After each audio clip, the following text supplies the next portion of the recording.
¿Para qué se construyen las tablas de frecuencias? Las tablas de frecuencias se construyen para interpretar el número de observaciones menores o iguales al valor considerado, colocando los datos en columnas representando los distintos valores recogidos en la muestra y las frecuencias o veces que se repite. La tabla de frecuencias es una herramienta que permite ordenar los datos de manera que se presentan numéricamente las características de la distribución de un conjunto de datos o muestra. Se utiliza para variables cuantitativas o cualitativas ordinales. En estadística se le llama distribución de frecuencias a la agrupación de datos en categorías mutuamente excluyentes que indican el número de observaciones en cada categoría. Esto proporciona un valor añadido a la agrupación de datos. Distribución de frecuencias. Se denomina distribución de frecuencias a una tabla con filas y columnas que se utiliza para presentar datos anteriormente recopilados de una manera clasificada y resumida, de tal forma que faciliten su comprensión y su posterior análisis y utilización. Formas o tipos de distribución. Serie simple o agrupada. Es cuando un listado de datos se reduce o se agrupa en una tabla de dos columnas. En una columna la variable y en otra el número de frecuencias, es decir, el número de veces que se repite el valor de la variable. Serie agrupada en clases o categorías. Cuando los datos son considerados numerosos, mayor de 30, es conveniente agruparlos en clases, cada clase con cierto recorrido llamado intervalo.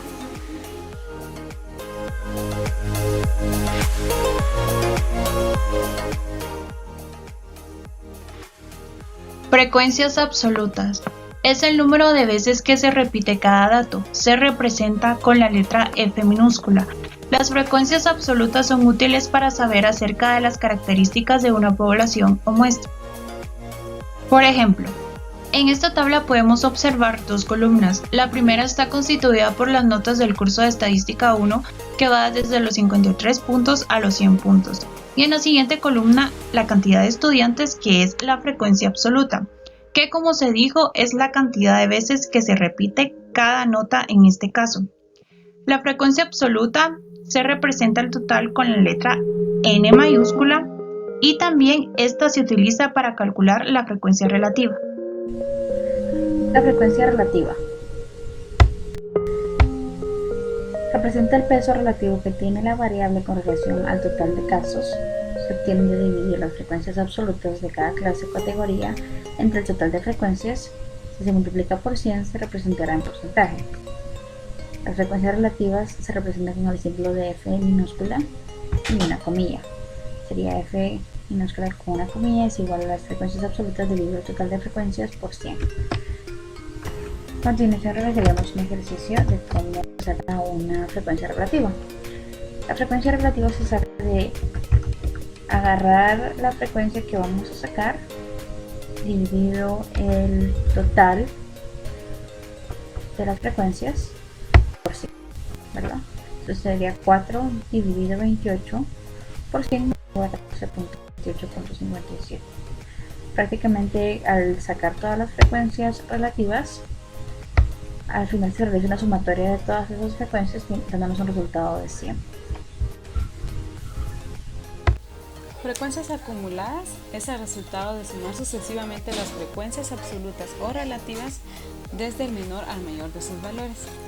Por ejemplo, en la siguiente serie tenemos una frecuencia de 4, 3, 2, 7, 8 y 4. Para obtener las frecuencias acumuladas, coloco la primera frecuencia, que es el 4, y le sumo la siguiente, y así sucesivamente con cada una de las demás. Copio la fórmula y obtenemos el 28 de las frecuencias acumuladas que tenemos en este lado de la frecuencia.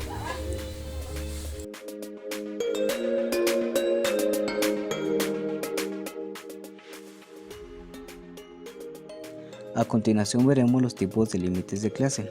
Para ello recordemos que los límites de clase representan el tamaño de cada clase El límite inferior de la primera clase toma el valor del dato menor de la colección de datos. Para obtener el límite inferior de la clase siguiente, se suma al límite inferior de la clase anterior el tamaño de clase. Esto lo veremos mejor en el siguiente ejemplo. Vemos que los valores del dato izquierdo son límites inferiores. En este caso vemos que es el número 60, ya que es el menor dato que encontramos en una colección de datos. El límite superior son los valores del lado derecho. En este caso vemos que es el número 65, que es el número mayor que encontramos en una colección de datos.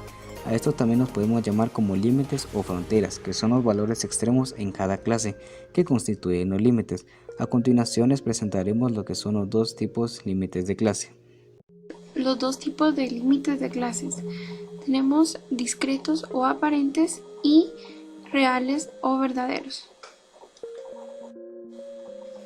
Los discretos o aparentes solo pueden tomar valores entre enteros, por ejemplo, 1, 2, 8, menos 4, etc. Por ejemplo, número de hermanos, no se puede decir 1, 2, 3 y después decir 1 y medio. Y en los reales o verdaderos, representados brevemente por los números 59.5 y 62.5, el menor de ellos, 59.5, es el límite real inferior y el mayor de ellos, 62.5, es el límite real superior. Estos se obtienen al restar 0.5 a los límites inferiores y sumar 0.5 a los límites superiores. Aquí obtenemos un ejemplo sobre los dos tipos de límites de clases, que son discretos o aparentes. Tenemos que sus clases son de 60 a 62, de 63 a 65 y vemos de que son números enteros.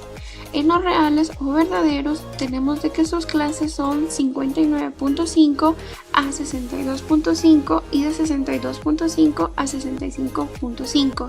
¿Cómo obtenemos estos límites? Límite superior lo tenemos de 62 más 0.5 y nos queda un total de 62.5, y del límite inferior tomamos que es 60 menos 0.5 y nos queda el total 59.5.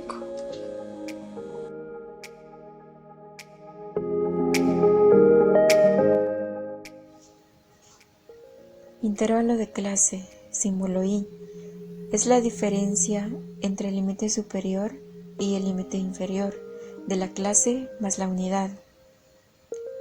En los salarios mensuales de miles de quetzales tenemos 15, 17 y 19, que son los límites inferiores, 16, 18 y 20 los límites superiores. De acuerdo a la fórmula, sustituimos datos: 16 menos 15 más 1 igual a 2, que es el intervalo constante. En esta ocasión explicaré el tipo de intervalo variable. Para ello utilizaremos un ejemplo y aplicaremos la fórmula 1, que sería intervalo es igual a límite superior menos límite inferior más 1. Lo aplicaremos en nuestra tabla de ingresos mensuales en miles de quetzales en la casilla de 2.000 a 5.000. Aplicando la fórmula sería límite superior menos límite inferior más 1 nos dan intervalo de 4. Límite superior menos límite inferior más 1 nos dan intervalo de 6. Luego sería 15 menos 12 más 1, un intervalo de 4. Luego 24 menos 16, un intervalo de 9. Y por último 30 menos 25 más 1, un intervalo de 6. Con esto vamos a comprobar nuestra tabla. Colocamos el 2. Luego al 2 le vamos a sumar el intervalo 4. Luego a 6 le sumamos el intervalo 6. Luego a 12 le vamos a sumar el intervalo 4. Y por último a 16 le sumamos el intervalo de 9. Con esto comprobamos nuestra tabla y llegamos a la conclusión que en el tipo de intervalo variable no se usa el mismo intervalo en las clases. Un intervalo abierto es aquel que no incluye los extremos entre los cuales está comprendido, pero sí todos los valores ubicados entre estos. Ejemplo, si tenemos el intervalo abierto 1,5, tendremos el conjunto de números mayores a 1 y menores que 5, sin incluir el 1 y el 5.